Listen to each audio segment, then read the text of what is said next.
তীব্র গরম সহ্য করতে না পেরে এজলাস চলাকালীন আদালতের মধ্যে মৃত্যু হল এক যুবকের। মৃত যুবকের নাম মেহবুব হাসান মোল্লা, বয়স আনুমানিক 36 বছর। ঘটনাটি ঘটেছে নদিয়ার কৃষ্ণনগর জেলা এবং দায়রা আদালতে। জানা যায় প্রতিদিনের মতো আজও চলছিল আদালত। মেহবুব হাসান মোল্লা নামে ওই যুবক তার কাকার সঙ্গে কোনো একটি মামলার কারণে সাক্ষী দিতে এসেছিল। আদালতের চতুর্থ তলায় যখন এজলাসে সেই মামলা কাজকর্ম চলছিল, ঠিক তখন একটি দেয়ালের সঙ্গে হঠাৎ হেলান দিয়ে মাথা নিচু করে ফেলে ওই যুবক। তার অসুস্থ হওয়ার বিষয়টি আদালতে আইনজীবীরা বুঝতে পেরে তাকে তৎক্ষণাৎ অন্য একটি ঘরে নিয়ে গিয়ে জল দিয়ে সুস্থ করার চেষ্টা করা হয়। এরপর আদালতের বিভিন্ন কর্মীদের সাহায্যে তাকে শক্তিনগর জেলা হাসপাতালে নিয়ে যাওয়া হয়।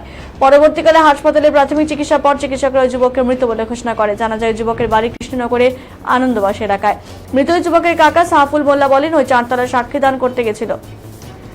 আমি নিচে দাঁড়িয়েছিলাম, ফোনে এক আইনজীবী মারফত জানতে পারি ভাইপোর শরীর খারাপ হয়েছে। তড়িঘড়ি আমিও নিজে উপরে উঠে যাই। এরপর পুলিশ এবং আইনজীবীদের সাহায্যে আমি ভাইপোকে হাসপাতালে নিয়ে আসি। সেখানে চিকিৎসকরা মৃত বলে ঘোষণা করে।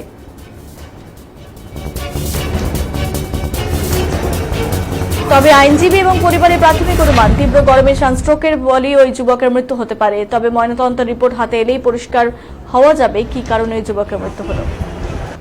বিষয়টা হচ্ছে যে তখন সম্ভবত আনুমানিক ওই 2:15-20 নাগাদ হবে। সবাই কোর্টের মধ্যে ব্যস্ততার মধ্যে থাকি আমরা যারা অ্যাডভোকেটস আছি, এবং প্রচুর মক্কেল যারা আছে যাদের মামলা থাকে তারাও কোর্টে আসেন।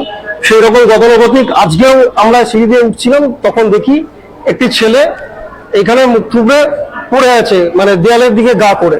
তো সেই অবস্থায় পথ চলতে আরো কিছু যারা অ্যাডভোকেট থাকে তাদেরকে বলি, আমাদের যারা লালের ফ্রেন্ড আছে তাদের সহযোগিতায় আমরা তাকে আমাদের জিএম 7 কোর্টে ঘরে নিয়ে যাই, ধরে ওখানে বসানো হয়, বসিয়ে ওকে জল দেওয়া হয়, সুস্থ করার চেষ্টা করি। কিন্তু সে কোনো রকম কথা বলতে পারছিল না। তখন আমরা বাধ্য হয়ে জিয়ারবাবুকে ডাকি।